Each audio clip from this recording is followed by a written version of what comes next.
Hello, Caesar from Caesar in the Woods here, and I want to do a little post-hike kind of talk about how things went on my last trip. Of course, I will put links in the description below to my blog, to my last trip report, where I went on a trip on the E1 trails here in Sweden. I did about 50 kilometers, so a little over 50 kilometers. Things were a little different than I expected in my gear breakdown, which again I'll put a link below. I say I'm going to go about 70 to 80 kilometers, but after I did some more research on public transportation, on trying to get a bus way out in the middle of the woods, unfortunately I was not able to go as far as I wanted to, because where the trail ends, the particular trail that I was hiking, where it ends, is out in the middle of nowhere. So I decided to just end it at another location, which was very convenient. So it was about 50 kilometers, and overall I was very, very happy with the hike. This is a particularly good trail that I hiked, and the gear performed pretty awesome. I'm very, very happy with my setup. There will be only very slight changes, I think, this summer. I guess it pays to have done like some research on a few key pieces of gear, which I will discuss. Now, I'd recently gotten a new sleeping pad, and I slept on it once outside in my backyard and laid down on it just kind of around the house, and I was very pleased with it. But now I've used it. Here it is. It's the Nemo Zor Short. You can see. Here it is. It's I'm not a big fan of the color, but that's pretty arbitrary. Anyway, very happy with the pad. I spent quite a long time researching what kind of a pad to use in the summertime, because of some small problems with the foam pads. Foam pads are a good choice, especially for people that are trying to save money and weight both. They're cheap and they're very lightweight. However, they're bulky, and not only are they bulky, they're hard to take with you. You have to strap them to your pack. Some people, of course, will cut a torso pad, a piece of foam, and put it inside the backpack.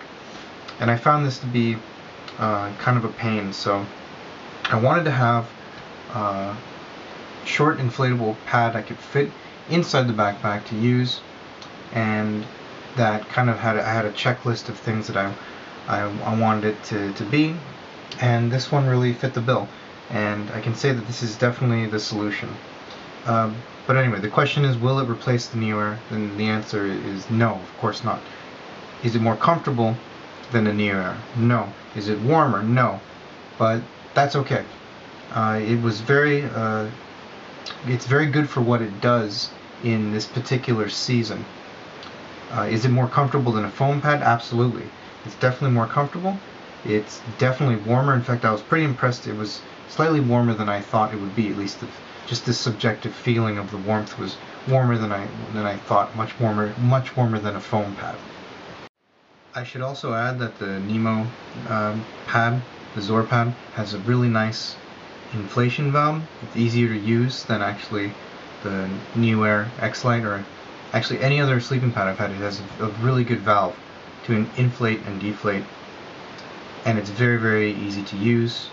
It's almost as easy really as a foam pad. You unroll it, open it up, let it inflate itself, and then it's a few puffs. It's like 3 or 4 big breaths that I give it, then it's ready to use.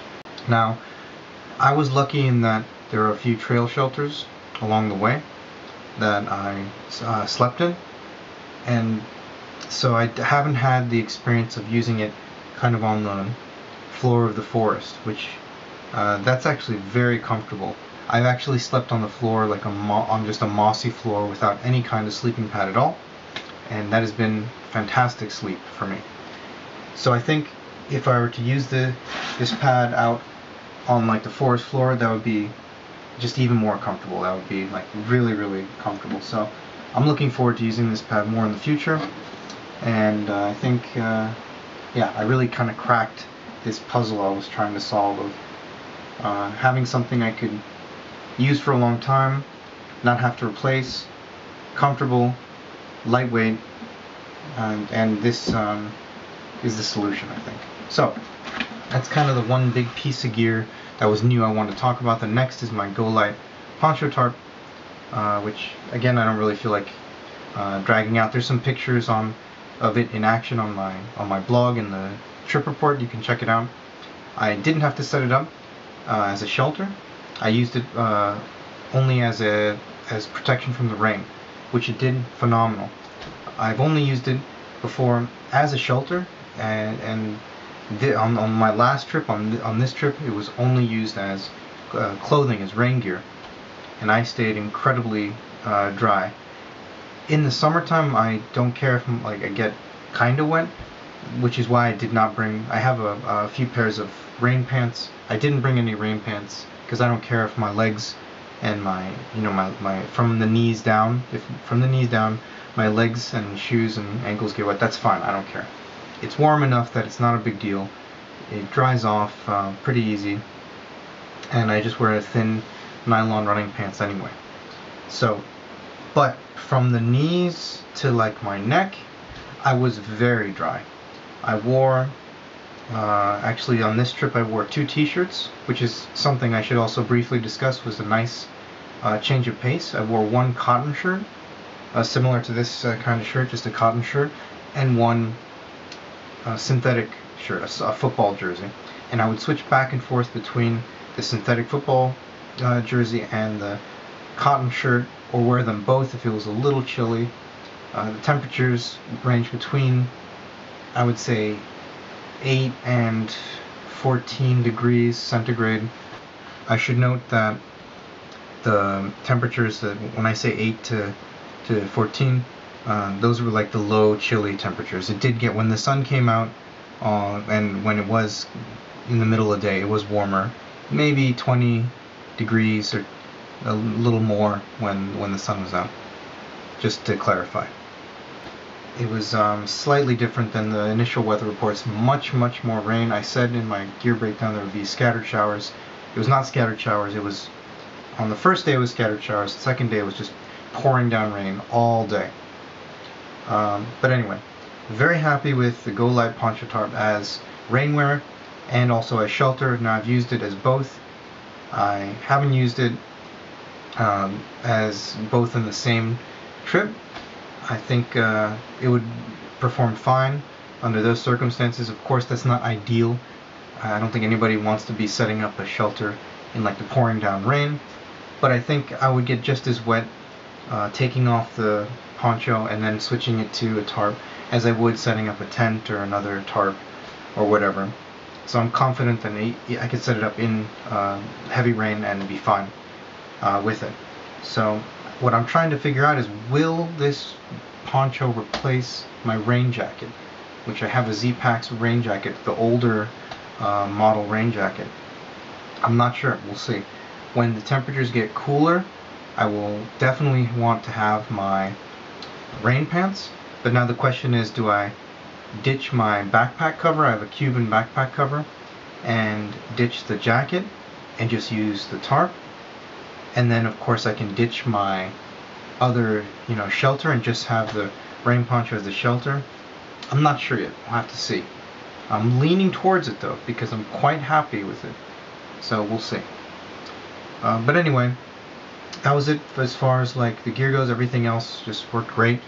I remember on a post on Backpacking Light, I'm active there sometimes when I have time, and we're talking about kind of how gear has improved your experience backpacking, and I found a good way to put it, because I've been backpacking for nearly 2 decades now, and when I started I was of course traditional, and coming from my family, my father is in the military, I had the heavy traditional military surplus gear, and the best way to put it, as I said, is 1 to 10, 1 being the worst and 10 being the best experience. I would say traditional backpacking was about a 5 or a 6. It was pleasant, it was okay, it's kind of very bipolar, it's the nature, oh beautiful, great, I'm in the woods, but oh, this sucks having this heavy pack, and I didn't have as much energy to do other fun stuff. Between 1 and 10, the experience of right now as far as my gear goes. My gear is very dialed in, and I would say my experience now as a backpacker between 1 and 10 is like a 9 or a 9.5. I'm very, very happy with everything.